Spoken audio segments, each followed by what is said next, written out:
afternoon, everyone. Welcome to today's masterclass. My name is Huan Yu. I will be today's host for the Pay Motion Masterclass. And we are very happy to have you all guys here at VUB and a warm welcome to people following the live stream online. And, it- and we are, it's my great pleasure to introduce today's excellent speaker, Professor Melina Haik. Yeah. And we are very happy that you can generously share your expertise and time with you here. And thank you very much. Uh, Now I will briefly introduce the Professor Haik. And Professor Haik is a professor of physical therapy at the Federal University of São Carlos in Brazil, where she coordinates the manual therapy and human um, functioning research group and supervise physical therapy activities at the Interdisciplinary Center for Pain Care. She also works clinically at Bay State Physical Therapy in Boston, USA. Her work bridges cutting-edge research and real-world clinical practice in musculoskeletal and pain rehabilitation. Today's masterclass topic is shoulder pain rehabilitation within the biopsychosocial framework update and recent advances. Um, Professor Haik will speak for around 60 minutes. We will then have time for question and discussion at the end. So please save your question for the QA session and raise your hand when the time comes. That's all from my side for now. The floor is yours, Professor Haik. Thank you very much for the introduction. Thank you all for being here, dedicating a time of your life to be here listening to me.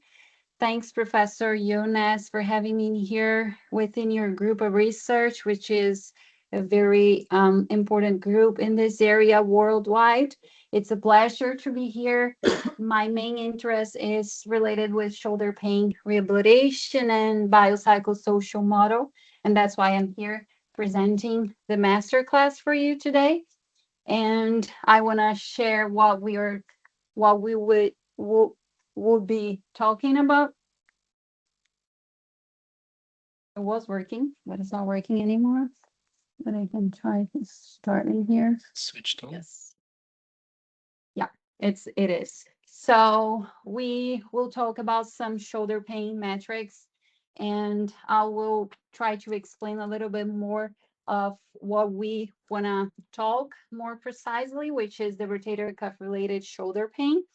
And then we go into the tendon pathology continue, and we will try to understand a little bit more of the relationship, if there is, in between structural findings and the clinical presentation of this condition. And then we'll jump into the guideline recommended treatment for this condition, and also I will share you some evidence of the patient expectations, experiences, and beliefs within their care and also their condition of shoulder pain. And then I'll try to provide what we have in updating, what we have in more recent advances in pain science education for patients with this condition.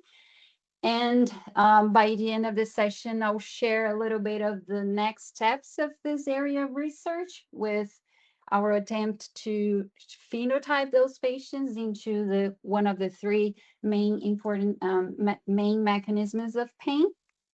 And then I'll provide some future direction about research in this area.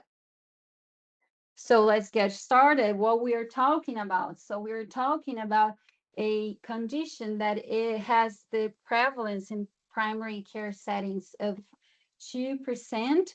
But when we look at the general population, the prevalence raises up to 16%. And we can see in here that it reaches almost half, a little bit more of the half of the population. So this is an important condition in our community.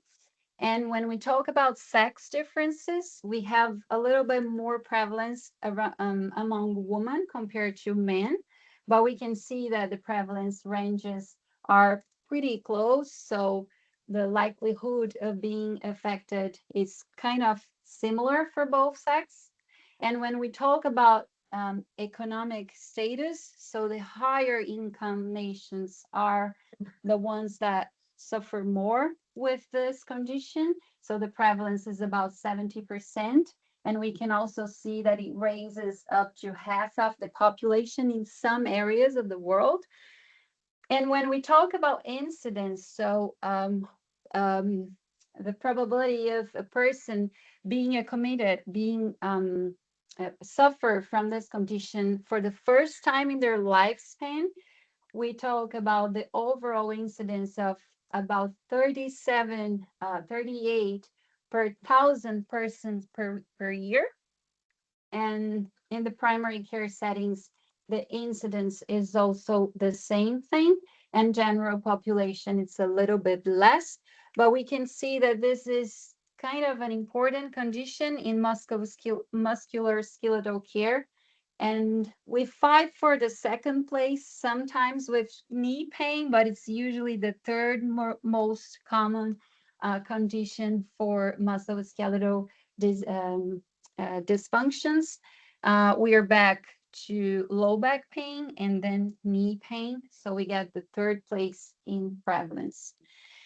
And when we talk about rotator cuff related shoulder pain, so what's in this name? This is a very recent publication that try to explain us, try to provide a clear guide for the clinicians on how to put a label in these patients. So science has proven to us that the worst pain is the unexplained pain, and to engage in a treatment, the treatment must make sense. So we all know that those are the expectations of the patient when they look for care, when they seek for care. And before, some years ago, we were used to use the subacromial pain syndrome or the suprahumeral pain syndrome terminology, which is kind of vague. So when the patient asks you, what is it about? What is happening with my shoulder? It's not easy to explain because we know that there's not only one source of pain. There's not only the tendon as a cause, so it's difficult to provide an explanation of the patient when we use this label.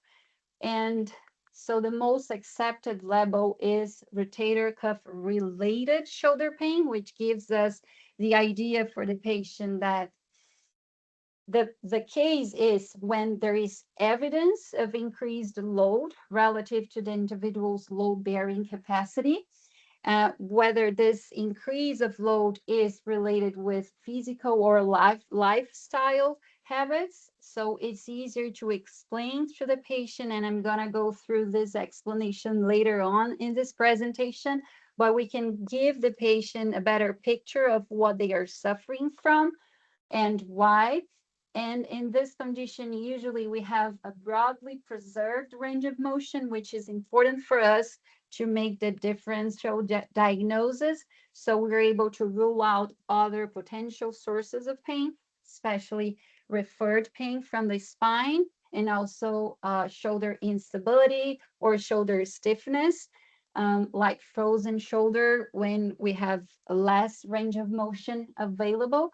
So this terminology is easier for the patient to conceptualize the potential source of symptoms without evoking a pathology itself, without telling the patient that the tendon is inflamed, the tendon is the cause, but we can attribute the cause to different types of different sources, and they might be related with the physical capacity, but also with the health relate or with the lifestyle related habits they have.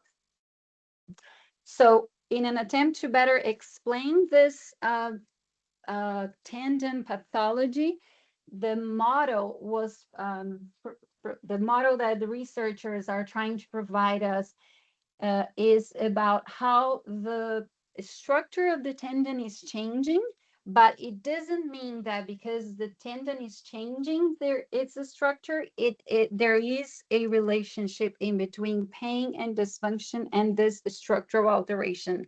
So this model is just trying to explain to us that there are two possible stages of the pathology. So the reactive tendinopathy and the reactive on degenerative tendinopathy, which are so more the first stage and the later stage.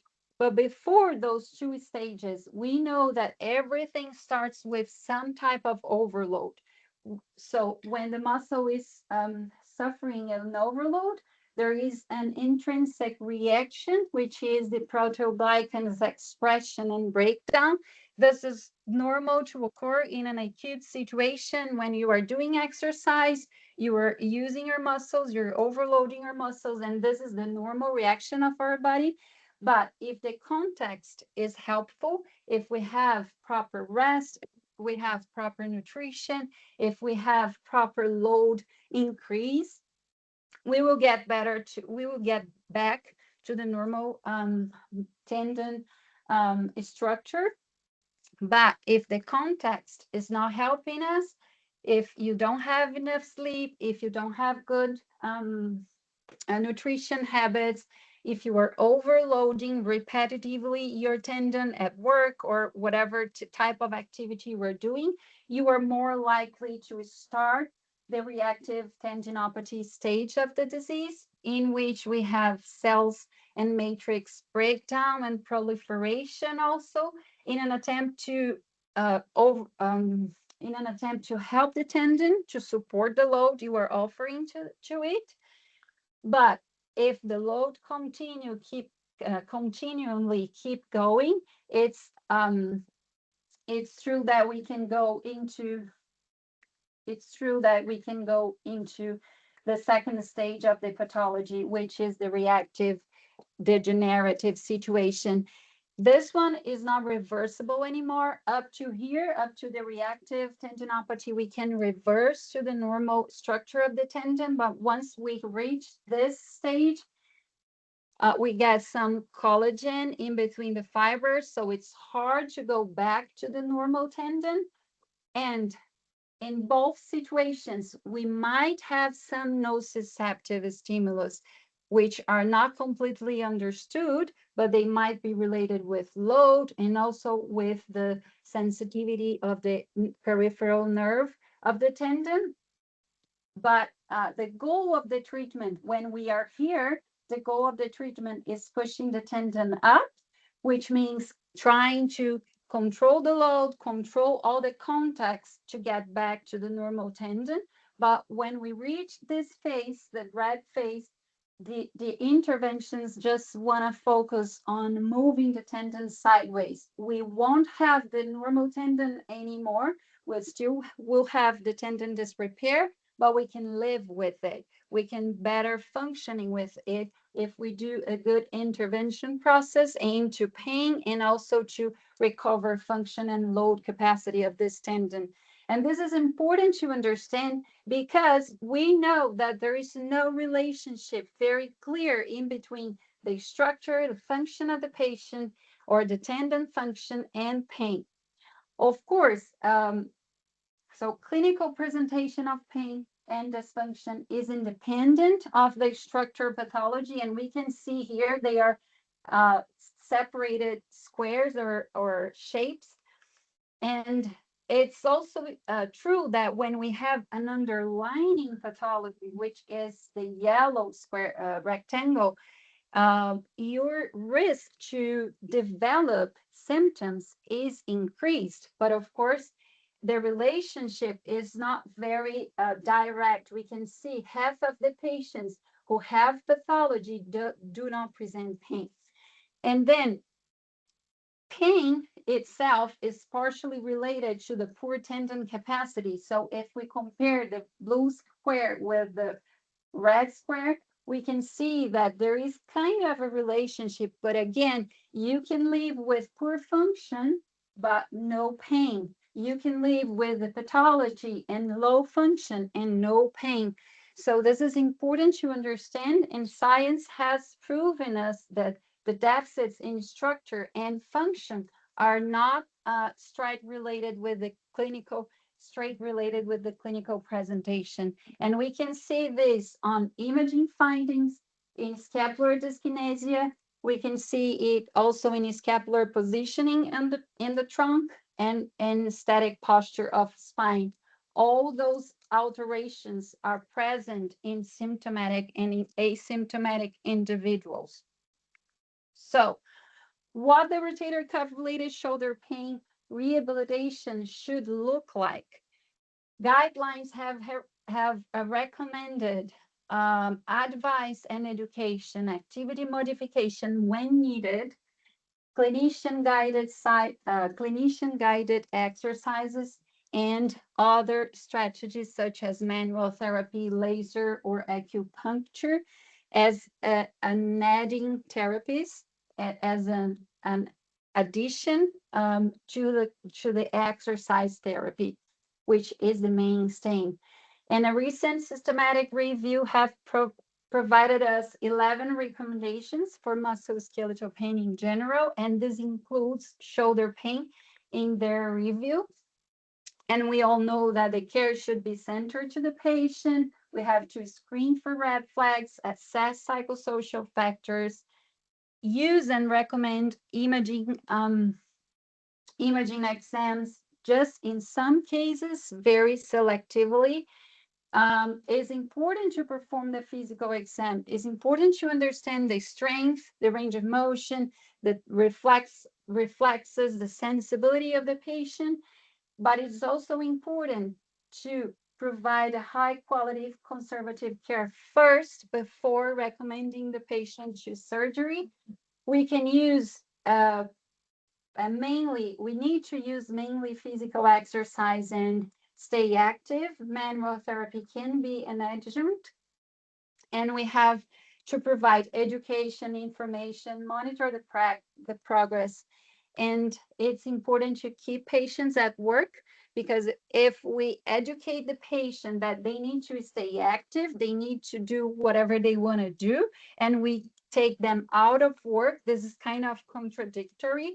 So we have to be very cautious in what type of recommendation we are going to give to the patient regarding work, unless this is a very, very high level of loading during work. We might need to take the patient out, but do our best to keep the patient working is the recommendation.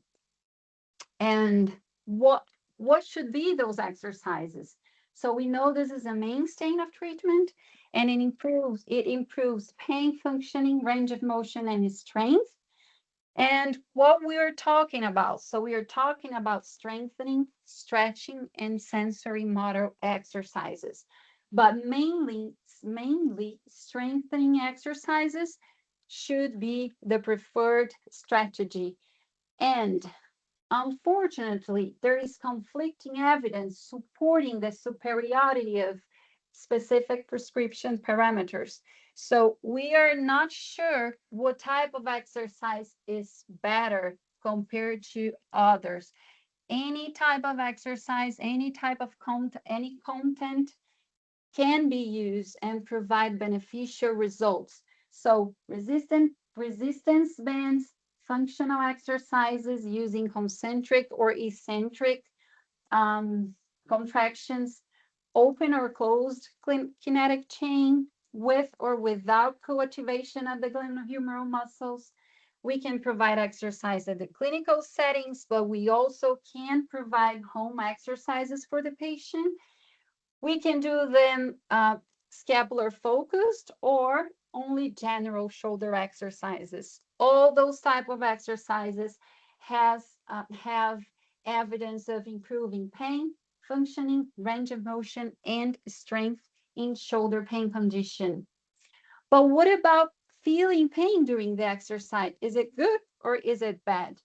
So I can tell you that there is some evidence telling us there is no difference. The patient can do exercise into pain or without feeling any pain. The results regarding pain intensity, disability, range of motion, strength, and also regarding fear avoidance and quality of life are the same. And this is about decreasing the level of disability in both situations. It's just important to mention that immediately after doing the exercise, the patient might feel a little bit more pain than the baseline levels, but after 45 minutes, they're going back to their pre-exercise level, which is a good thing, and sometimes even a little bit less than the pain in the beginning. This is important to understand because although we have evidence allowing feeling pain during exercise, researchers are still struggling on painful recommendations during for the exercise management. So we have seen substantial reporting deficiencies regarding pain prescription during the exercise. So the parameters used, more frequently used, are the unidimensional measure, which is just a number of pain they are feeling during the exercise, and this number of pain is being used to allow pain during exercise and also to monitor pain. But the exercise progression and the self-management are still being prescribed based on the level of pain the patient is feeling. And we know this might be a problem because we are giving the patient the idea that you can progress when you do 10 repetitions without feeling that pain, but we are educating the patient that pain is not the same as hurt. So we are kind of being contradictory in our prescription. And from 28 clinical trials using resistance exercises, they saw that only 12 um, are favor use, allow the presence of pain. Six that do not allow, and 10 of those trials are kind of ambiguous. We are not clearly sure what they are trying to say to the patient about painful prescription. And from all those 28 papers, only 7 provided justification for their parameters about pain. And what were those justifications? They were mainly focused on the uncertainty regarding optimal parameters for feeling pain or not during exercise. Some of them, 30%, are more related with promote self-efficacy and self-management. Only 7% are related with the difference between pain and harm. But we do have some evidence of people that are telling the patient first, do not harm. So this is kind of not a good thing because we are telling the patient, please do not harm yourself. So don't feel that much pain that you could tolerate. And also they are trying to attribute the higher loads of pain, the higher loads with more or presuming some pain during the exercise. So we can see that the researchers are kind of struggling with this recommendation. So this is something that needed to be addressed in future researches in this regard. What we have, though, in a summary for the exercise prescription is that the most acceptable type of exercise is the best for the patient. So we want to talk with him what they prefer to do, but we still need to provide some challenge for the tendons and the muscles in general.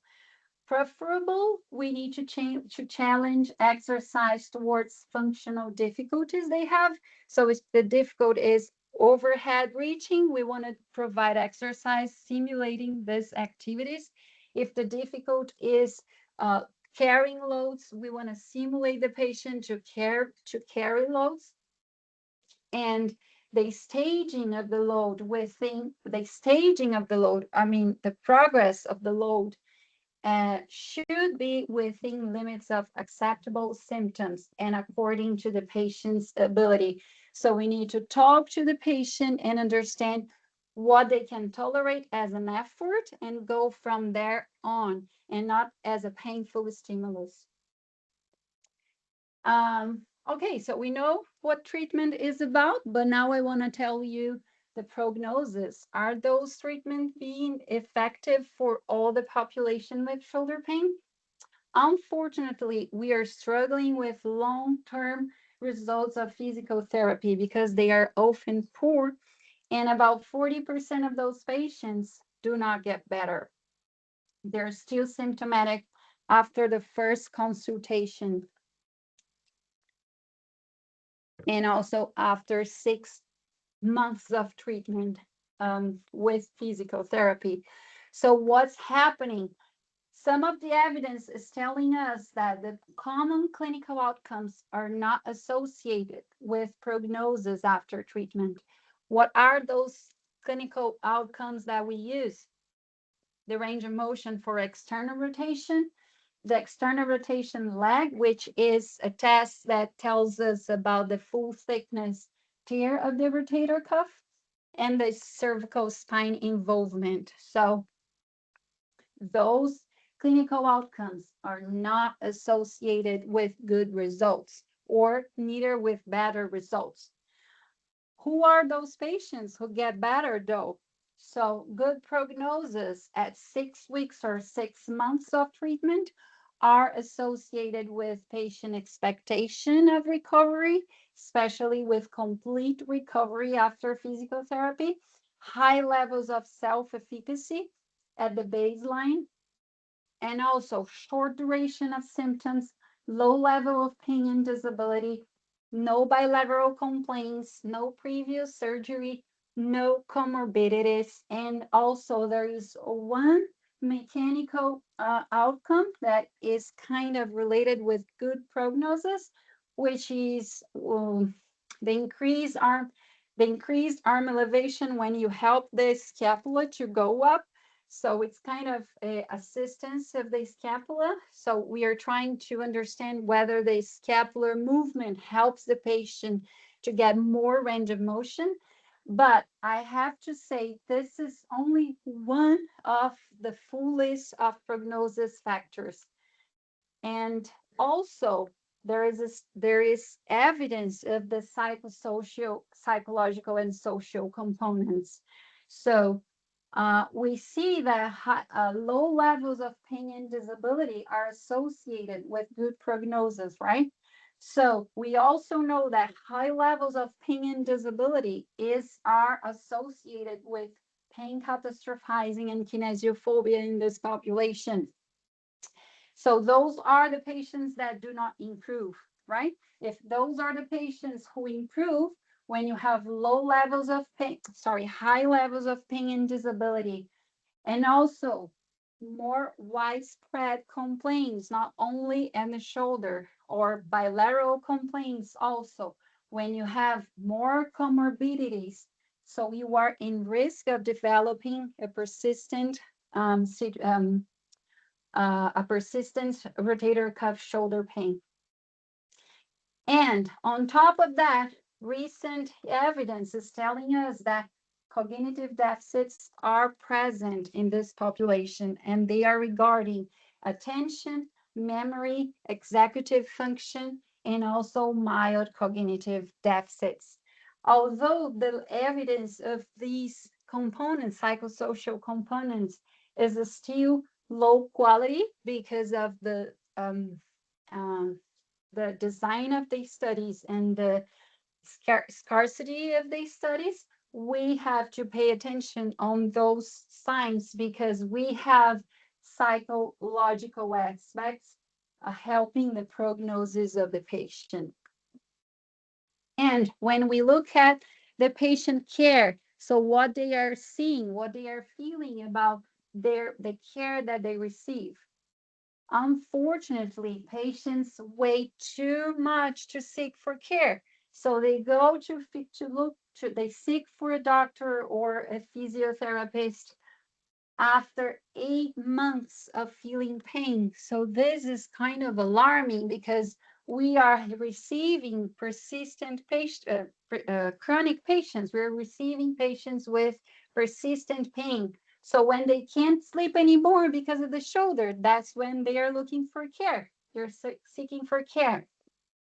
And when they do that, what they want to know, they want to know what's happening. And then they want to receive a clear diagnosis, but they have no information. Or sometimes the doctor says something and the physiotherapy say another thing. So they are receiving controversial information, not clear information, or lacking of information. So that's the reality they are having. And those studies are pretty recent. And some in in a great majority of the time, they think they really need to see inside what is going on to help them. So they desire to be referred for imaging exam. And sometimes they get it because the clinician referred them to the exam. Sometimes they don't, but they don't receive the proper information about it. And finally, they want to talk about their condition. So they want to tell what they feel. They want to listen their treatment options. They want to understand what they can do to help themselves, but they are not having this. So the decision should be shared. They want to tell us what they think, what could be, they want to receive our options of treatment, and then they want to take the decision shared with us. And unfortunately, this is not what is happening. And when we go into their knowledge about their condition, not with the care itself, but what they think is happening and their experience with their condition, we can find four different themes. So the first thing is they want to understand that, no, sorry, they have their own understanding of their condition, and they think is related with structure damage and biomechanical alterations. So usually when they talk to you what's happening, they remember an event that happened. So it's usually related with movement, with biomechanical situations. And they know the consequences are everywhere. So they are struggling with daily living, occupation, sports, leisure time. So it affects everything. And when we go towards the behaviors they are having pain associated behaviors, which is towards the avoidance of movement. I'm not using my shoulder anymore because the more I use, the more pain I feel. They are trying, some of them are trying to seek for help, and some of them just let life go on. But this is not the most prevalent situation. And the fourth theme is about emotional responses and their future concerns.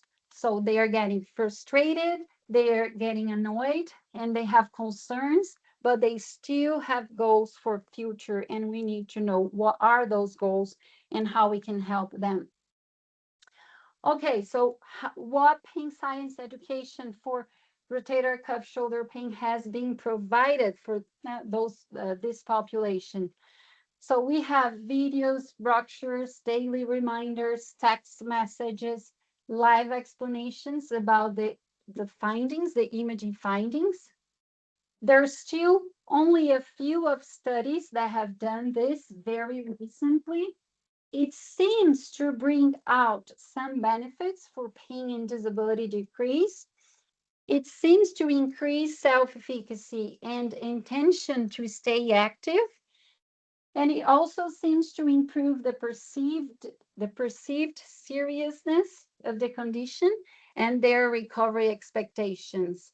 But those trials don't have strong control groups, so we cannot draw strong evidence with this. We still need to put more effort in doing those pragmatic um, uh, RCTs to understand what is the effectiveness of this type of intervention when added to the exercise therapy, of course. So this is one of the studies that have provided pain education for the patient, and then they interviewed the patient to understand what were the teams, how this intervention looked like for them, and they found out four themes. The first one is that the patient wants to be recalled about their beliefs. So, about their own condition, their treatment expectation, their previous experiences.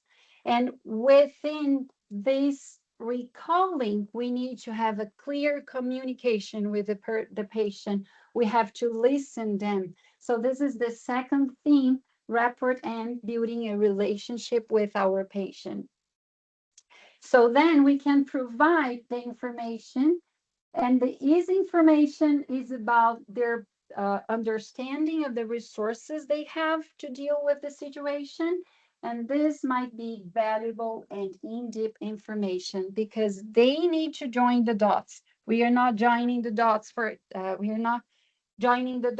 them. They need to do it by their own reasoning based on what we are explaining them, and to understand what is happening, to change their expectation, to change their perspective towards what is the fourth theme, which is empowerment. So, empowering those guys towards living with the condition and managing their shoulder condition is based in three components. So, the first one, providing reassurance and hope for them that they can deal with it, they don't have to be afraid of the pain, and then they have the tools needed to self-manage their pain. So this is what we are trying, what we the researchers are trying to build for the pain education format. Of course, with different strategies, but the main information that we will we intend to give the patient should be this one. But we all know that all the interventions to that we know that for the intervention to be effective, the patient needs to be compliant with it, right? So it's important to set behavior changes techniques within your intervention and what alongside with the exercises. So this might be an active component of your intervention. And what do we have in literature about it? So we have four um, main types of techniques, and the most used is feedback and monitoring. This is what we do the most. So we provide exercise, we supervise the exercise, we monitor the compliance, we give feedback, give videos, but we are not doing the other ones very well. When it turns to shaping their knowledge, educating the patient in whatever type of education is, all those educations have been done, but you can see that they have been done in a very low percentage of the studies. And what else? It could be important. So understanding the preferences of the patient. Some evidence are showing us that group exercises might have better benefits than individual exercises. So why not asking the patient if they prefer doing exercise in group instead of doing individually? And also providing them positive reinforcement and motivational reminder is a way to help them to engage in their preferences of exercises. And this is, to me, the most carried one. So we are not sharing we are not taking decisions in a shared manner. We are setting goals based on what we think is important for the patient, but we are not setting goals with the patient, with their needs, with their context. So our way to set goals and our action plan should be improved for sure. What we have about sensitivity. So regarding talking about what is increased sensitivity in shoulder pain conditions, we don't have a lot of evidence. So this is a systematic review, and it's not very recent. We still have some studies after that, but the results, they go in the same way as it's shown in here. So we see some increased sensitivity levels for the patients, but still this is a low level quality of evidence.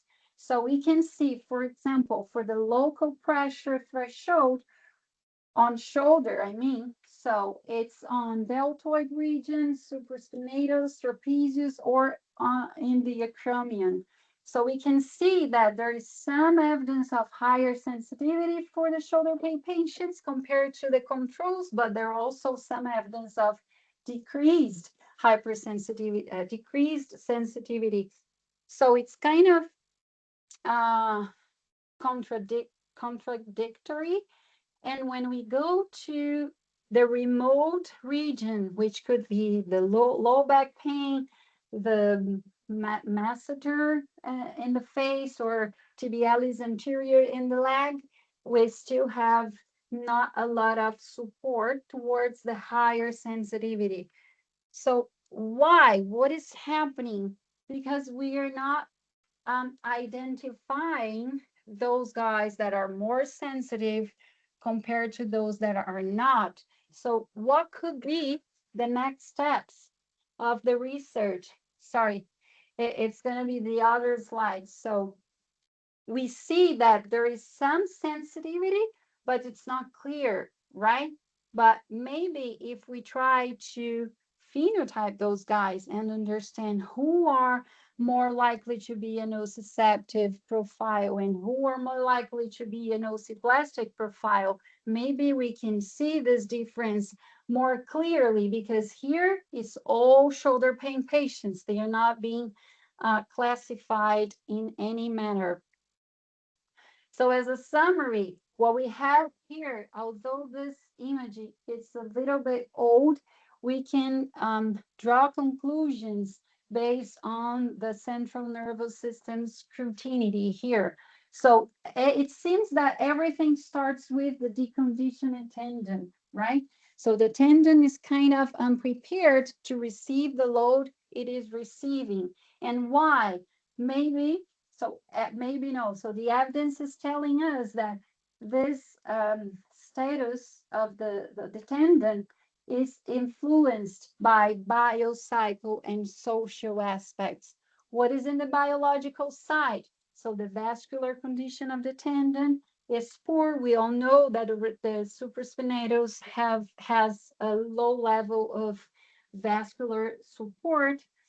It can come from the overuse, but also from the underuse. So sedentary people, it could be related with aging and the amount of load you're used to put in this tendon. So those are the biological factors that might affect the deconditioned tendon. And when we go towards the psychological aspect, so we have experiences, beliefs, and attitudes of the patient that we have already talked today. And when it goes to the social aspect, we are there. So the providers, the way we talk to the patient, the explanation we give for them, the labels that we put for the patient condition, they are building their beliefs, their experiences, and also the support they have from the community, from their family is something else that is helping the tendon to be not prepared for the load it is receiving. And when it goes to the rehabilitation process, we all know that all this stimulus, all these biopsychosocial factors are being judged by the central nervous system. And we have two options when we are dealing with the rehabilitation. If we prescribe exercise in a way that hurt is a threat, pain is a sign of future tissue damage, we can feed this negative cycle of the chronicity. And then the patient gets more fear avoidance, and the condition persists for a long period. But if our prescription of therapy is about hurt does not equal harm, Or could be the deconditioned tissue. It's okay if you feel a little bit of hurt because you were still not prepared to feel that. And if we give the patient constructive approach, function towards the function restoration, then we can help the patient to go out of this cycle of chronicity and find their way or their pathway to the recovery.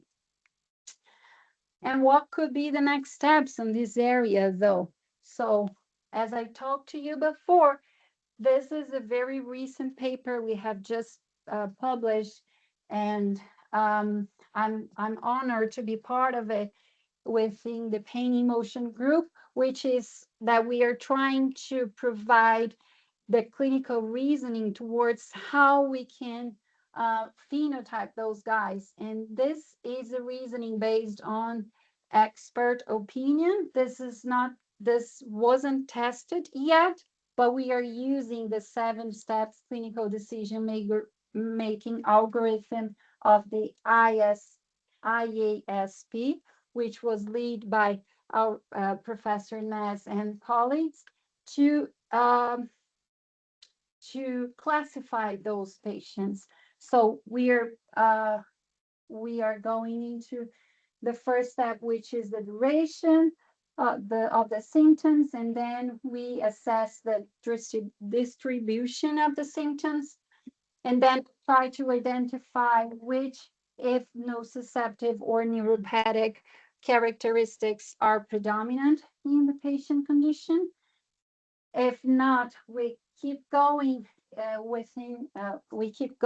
the algorithm, and we try to identify signs of pain hypersensitivity and history of hypersensitivity, and at least one comorbidity to better understand the nociplastic phenotype. So what we suggest the same thing that have been published for musculoskeletal pain in general.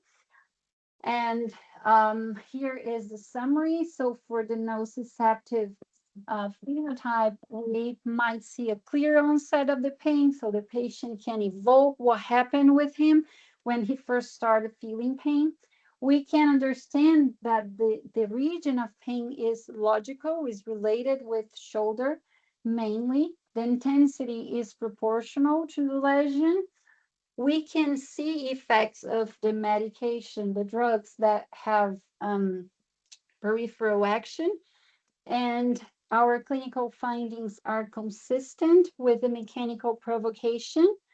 Those guys might have sensory alterations. We are not sure about it, but we suggest that if they have, it could be less alterations when compared to the other two mechanisms, and less comorbidities or no comorbidities related with it. When we go to the neuropathic condition, we do have a history of nerve lesion. Usually the distribution of pain is neuroanatomically plausible, so we can suggest which level of the vertebra is more likely to be affected. There's some there's some relationship with cervical impairments. The patient describes the pain as irritable, intense, a lot of times during night. There's no good response to the peripheral analgesia or anti-inflammatory medication. They might have alterations in sensitivity, including mechanical cold and heat. With provocative maneuvers, it brings out more clear this alteration, and they might present some psychosocial aspects. And when we go to the nociplastic phenotype, we are not sure. We don't have a clear explanation. We don't have a clear point in the story of the patient that tells us what is happening. Usually we have long-term pain, widespread pain area. The report is disproportional with the disability the patient presents.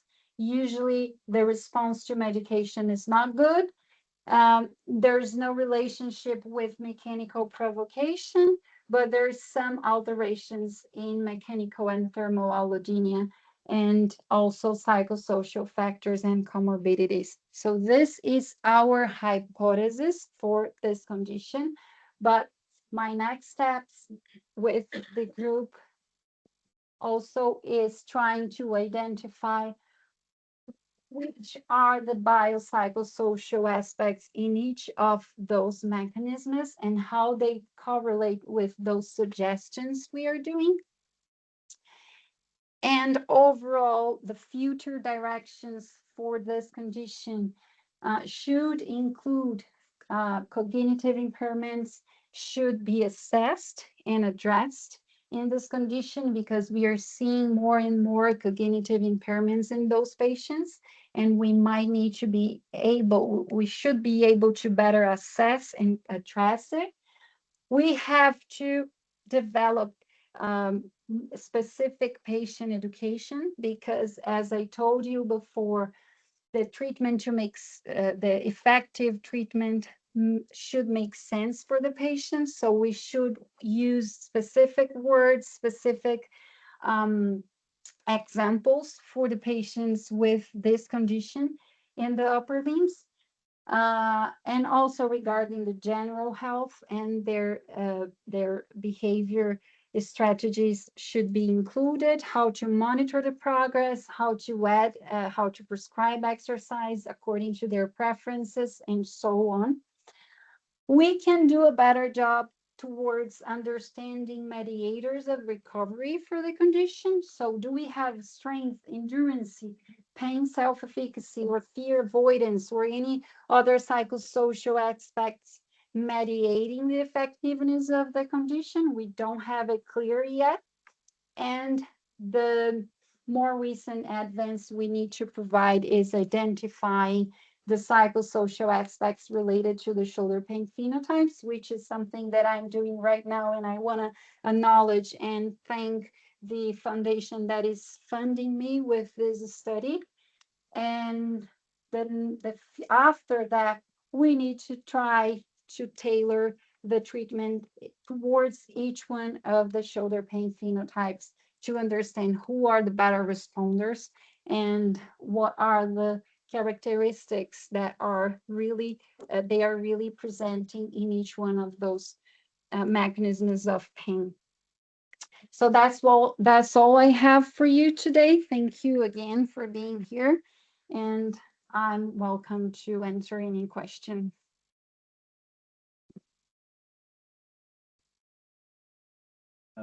Thank you very much for your insightful and clinically relevant presentation. I think now we have some time for questions, and this is a good opportunity to ask anything you would like to talk with Professor Haik. So yeah, please feel free to jump in. I have a question. Yeah. First of all, thanks for the well-delivered presentation. Very clear, very interesting. Thank you. I had a question about the exercise prescription. So what I noted that the exercise load should be staged within the limits of acceptable symptoms and according to the patient's ability. This was mentioned on one of your slides. But I wonder, how do you deal with that in patients who are quite persistent rather than avoidant patients? And how do you avoid with those patients getting into that red stage that you mentioned in one of the first slides? So to avoid that they go from that green stage to that red stage. So we're talking about two different things. So the first part of a question, I think it's related with the pain, with the load staging towards the pain feeling, but not exactly towards getting into the red stage. So of course, if you overload the patient, you will get into that stage. But so we don't have a lot of research in this already, but there is some interesting researchers that are towards providing the patient activities that are related with their capacity. So with their activities. So for example, the CTF, so the um, CFT, yes, sorry, I confused Portuguese with English. Yes, so CFT, cognitive functional therapy. So what they aim to do is understanding what are the activities the patient need to do and how would we guide the patient towards that activities. So we try to stage those activities in different steps, in different loads, but always asking the patient if they're comfortable with doing that. So we try to avoid using a pain word. So do you have pain for doing that? No, that's something that we are not going to do, but we are trying to stage the load based on their response and their form. So if they are saying that they are okay and they are struggling with the weight, of course, we want to try to decrease a little bit. But in general, you would trust in their report.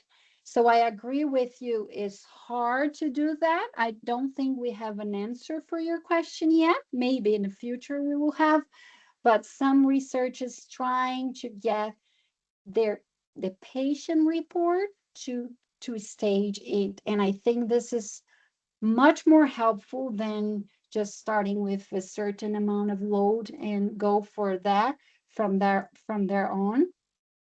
But the next part of your question, I think it's more related with the form of the patient, as I told you before. So if they're struggling with doing the exercise, it's too much, it's too heavy, maybe we need to decrease a little bit, but with another justification.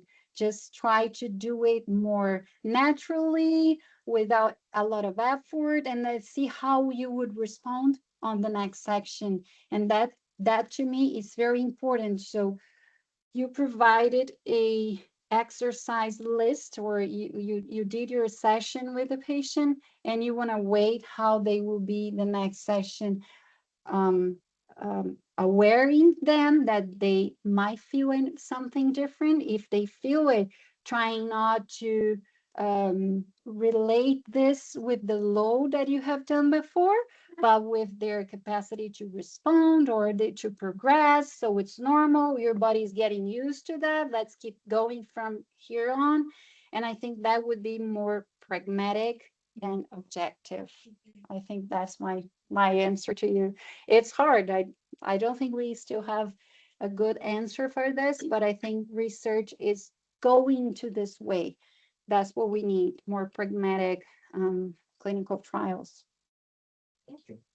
You're welcome. You have a question? Well, I don't see any questions online, but for the people online, feel free, of course, to jump in. You can raise your hand, or you can just activate your microphone to ask any questions. If there are no questions right now online, I'm happy to ask a question which is in my mind. So thanks a lot for the wonderful presentation. I think it's a spectacular overview of the current state of the art in the field. So that was very clear and helpful. I was wondering, and I might jump too far with this question, but it's just an idea that I want to throw at you. If you would replace shoulder pain by low back pain or by lower limb tendinopathies, would the content of the presentation would become different when you jump into the current state of the art of the evidence? No, I don't think so. I think the main content, no, but I think we need to tailor our reasoning towards what the patient is feeling, towards their demands in daily life. But the art, what's the name of that? Art of evidence, Similar no, the art of evidence, state of the art. the state of the art of the evidence, the state of the art nowadays is just the same. So if you look like from above, Yeah. it's kind of the same. And I think we're walking pretty much in the same like parallel lines, but towards the same objective. Exciting, really exciting. Yeah, it is challenging, but excited. Exciting. Thank you, Neil. Great question. You don't want to get any questions from them because they will probably ask you about epigenetic mechanisms, underlying biological mechanisms. We do have a lot of genetic stuff in shoulder pain. Yeah. Yeah, is there a Yeah, lot of yeah, there is. Interesting. There is something. Yeah, yeah. And there are some genetic components too, but I'm not the best person to tell you that. I think it was missing genetic in my biological place. But yeah, there is. I don't think it plays an important role without the context, of course, but there's some research in this area.